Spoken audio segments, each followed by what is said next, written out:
ہمیشہ سے ماننا یہ ممکن نہیں ہے، لاجیکلی یہ irrational ہے، وہ اس طرح کہ یہ کائنات اور کائنات کی ہر شے کانٹینجنٹ یعنی ممکن الوجود ہے۔ کانٹینجنٹ یا ممکن الوجود ہر وہ شے ہوتی ہے جو اپنے موجود ہونے میں کسی دوسری شے کی محتاج ہو۔ جیسے یہ میری باڈی، یہ اپنے موجود ہونے میں یہ گوشت کے سیلز کی محتاج ہے اور وہ سیلز خلیات کے محتاج ہیں۔ اسی طرح یہ یونیورس اور اس کی ہر شے کانٹینجنٹ ہے، یعنی وہ کسی دوسری شے کے اوپر ڈیپینڈ کرتی ہے۔ اگر آپ اس بات کا انکار کرتے ہیں تو کوئی ایک مثال پیش کر دیں۔ جب یہ کائنات اور اس کی ہر شے کانٹینجنٹ ہے اور یہ کائنات یونیورس ٹائم اور سپیس کے اوپر ڈیپینڈ کرتی ہے تو پھر یہ ہمیشہ سے نہیں ہو سکتی۔ اس لیے ضروری ہے کہ ہم اس کاز در کاز در کاز، علت پھر اس کی علت پھر اس کی علت پھر اس کی علت، اس کے اینڈ میں ایک نیسیسری بینگ ہستی کو مانیں کہ جو کسی اور کے اوپر ڈیپینڈنٹ نہ ہو، جو کنٹینجنٹ نہ ہو، جو واجب الوجود ہو، جو نیسیسری بینگ ہو۔ اس پر جاوید اختر نے یہ کہا کہ آپ جس کریٹر اور خالق کو مان رہے ہیں، یہ بتائیں پھر یونیورس اور کائنات کو بنانے سے پہلے وہ کیا کر رہا تھا؟ کیا وہ جمائیاں لے رہا تھا؟ پھر اچانک سے اس کو خیال آیا کہ میں نے یہ کائنات بنانی ہے۔ اس پر مفتی شمائل ندوی نے یہ کہا کہ پہلے کا جو ورڈ ہے یہ ٹائم ہے اور وہ واجب الوجود خدا اس ٹائم اور سپیس دونوں کا کریٹر اور خالق ہے، اسی لیے وہ ٹائم اور سپیس سے آزاد اور پاک ہے، کیونکہ اگر وہ ٹائم اور سپیس کا پابند ہے تو وہ کریٹر اور خالق کیسا؟ اس پر جاوید اختر نے کہا کہ یہ آپ کیسے کہہ رہے ہیں کہ کائنات سے پہلے کچھ نہیں تھا، تب خدا تو تھا، جب خدا تھا تو وقت بھی تھا۔ یہ جو آپ کہتے ہیں کہ خدا ہمیشہ سے ہے، ازل تک رہے گا، تو یہ ہمیشہ اور ازل یہ ٹائم ہے نا۔ اس طرح جاوید اختر نے یہ ثابت کرنے کی کوشش کی کہ خدا بھی ٹائم کا محتاج ہے۔ مفتی شمائل ندوی نے اس کا جواب اس طرح سے دیا کہ یہ کائنات، ٹائم اور سپیس یہ فزیکل چیزیں ہیں، جبکہ وہ نیسیسری بینگ ذات، وہ واجب الوجود خدا، وہ میٹا فزیکل ہے۔ یہ کائنات مادی ہے اور وہ غیر مادی ہے، اس لیے وہ ان مادی فزیکل چیزوں سے آزاد اور پاک ہے۔ اس پر جاوید اختر نے یہ کہا کہ یہ میٹا فزیکل کیا ہوتا ہے؟ آپ لاجیکل بات کریں، میٹا فزیکل کی بات مت کریں۔ ناظرین، مفتی شمائل ندوی کی جو پہلی دلیل تھی انفینٹ ریگریس، وہ یہاں پر مکمل ہو جاتی ہے۔ پہلی بار جب ویڈیو کو سنا تو مجھے ایسے محسوس ہوا کہ جاوید اختر کی دو باتیں ایسی ہیں کہ جن کا جواب شمائل ندوی کی طرف سے نہیں ہوا۔ پہلی بات یہ کہ جاوید اختر نے یہ کہا کہ آپ کہتے ہیں خدا ہمیشہ سے ہے، تو یہ ہمیشہ بھی تو ایک ٹائم ہے۔ دوسری بات، جاوید اختر نے یہ کہا کہ میٹا فزیکل سے فزیکل یہ والی بحث مت کریں۔ تو میٹا فزیکل یعنی غیر مادی شے سے فزیکل شے کی پیدائش، اس کی کوئی ثبوت اور مثال، یہ بھی اگر مفتی شمائل ندوی کی طرف سے آ جاتی تو یہ والا کنسیپٹ بھی عام سامعین کے لیے مزید واضح ہو جاتا۔ مفتی شمائل ندوی کی دوسری دلیل اور ڈیبیٹ کا دوسرا بڑا فوکس، اس کا نام ہے آرگومنٹ آف ایول۔ اس کا مطلب یہ ہے کہ اگر خدا ہے تو دنیا میں برائی کیوں ہے؟ مفتی شمائل ندوی کے مطابق برائی کا وجود بھی خدا کے وجود کو انڈیکیٹ کرتا ہے۔ وہ اس طرح کہ دنیا میں اگر کسی کے ساتھ برائی ہوئی ہے، کسی کے اوپر ظلم ہوا ہے، اس کے اندر انتقام کا جذبہ بھی موجود ہے، لیکن وہ انتقام نہیں لے سکا اور اس دنیا سے چلا گیا، اس کی ڈیتھ ہو گئی، تو کیا اس کی یہ تکلیفیں ایسے ہی بیکار چلی گئیں؟ یوں برائی کا یہ وجود تقاضا کرتا ہے احتساب اور اکاؤنٹیبلٹی کا، اور اس سے اشارہ ملتا ہے ایک ایسی ہستی کا جو منصف اعلیٰ ہو اور وہ حتمی انصاف فراہم کرے۔ اس دلیل کے جواب میں جاوید اختر نے یہ کہا کہ فطرت میں کوئی انصاف نہیں ہے، انصاف یہ انسان کا پیدا کیا ہوا ایک تصور ہے۔ انہوں نے اس کو چند مثالوں سے سمجھانے کی کوشش کی۔ نمبر 1، جنگل میں شیر ہرن کو کھا جاتا ہے اور شیر کو کوئی سزا نہیں ہوتی۔ آندھی آتی ہے اور وہ ہرے بھرے پیڑوں کو اکھاڑ کے رکھ دیتی ہے، مگر آندھی کو کوئی جیل نہیں کرتا۔ ہم کھانا کھاتے ہیں، اب کوئی شخص یہ دعویٰ نہیں کرتا کہ ہماری آنتوں نے کھانے کو تہس نہس کر دیا تو اس کو سزا ملنی چاہیے۔ اس سے یہ معلوم ہوا کہ فطرت میں کوئی انصاف نہیں ہے، یہ سسٹم ہے، اس میں نہ کچھ اچھا ہے اور نہ ہی کچھ برا ہے۔ انصاف کا تصور انسان کا پیدا کرتا ہے۔ انہوں نے مثال دی ڈرائیونگ کی۔ آپ ڈرائیونگ سیٹ پہ بیٹھے ہیں تو لیفٹ اور رائٹ مڑنا یہ آپ کی ضرورت ہے، ادروائز آپ کا ایکسیڈنٹ ہو جائے گا یا ٹریفک جام ہو جائے گی۔ تو ٹریفک کے رولز فکس کرنے کے لیے لائسنس جیسے آپ بناتے ہیں، اسی طرح انصاف کے یہ ضابطے بھی آپ انسان خود بناتے ہیں۔ مفتی شمائل ندوی نے اس پر یہ کہا کہ انصاف کا فیصلہ ہم کرتے ہیں۔ ڈرائیونگ کی مثال سے آپ یہ کہہ رہے ہیں تو یہ مثال درست نہیں ہے، اس لیے کہ ڈرائیونگ سیٹ پر بیٹھنا یہ سبجیکٹیو موریلٹی ہے، آبجیکٹیو موریلٹی نہیں ہے۔ مطلب یہ کہ اصولوں اور اخلاقیات کے لیے یہ ایک جزئی ہے، ایک ایگزامپل ہے، یہ ایک کل نہیں ہے۔ وہ کہنا یہ چاہتے تھے کہ جو آبجیکٹیو موریلٹی ہے، یعنی اصولی طور پر کچھ اچھائیاں ہیں اور کچھ برائیاں ہیں، وہ طے شدہ ہیں۔ ہاں، جو سبجیکٹیو موریلٹی ہے وہ ریجن اور سوشل سطح کے اوپر مختلف فکس کی جاتی ہے۔ جاوید اختر نے تو اس کے اوپر خوشی کا اظہار کیا کہ مفتی شمائل ندوی نے اس بات کو مانا ہے کہ انصاف انسانوں کا بنایا ہوا تصور ہے۔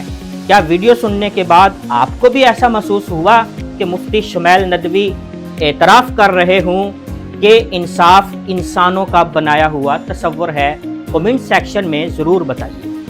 اب بات کرتے ہیں جاوید اختر کے آرگومنٹ کی۔ ناظرین، جاوید اختر نے خدا کے نہ ہونے پر ایک بھی دلیل نہیں دی، اگرچہ مفتی شمائل ندوی نے ان سے یہ کہا کہ جس طرح میرے اوپر بار ثبوت ہے اسی طرح سے آپ کے اوپر بھی بار ثبوت ہے۔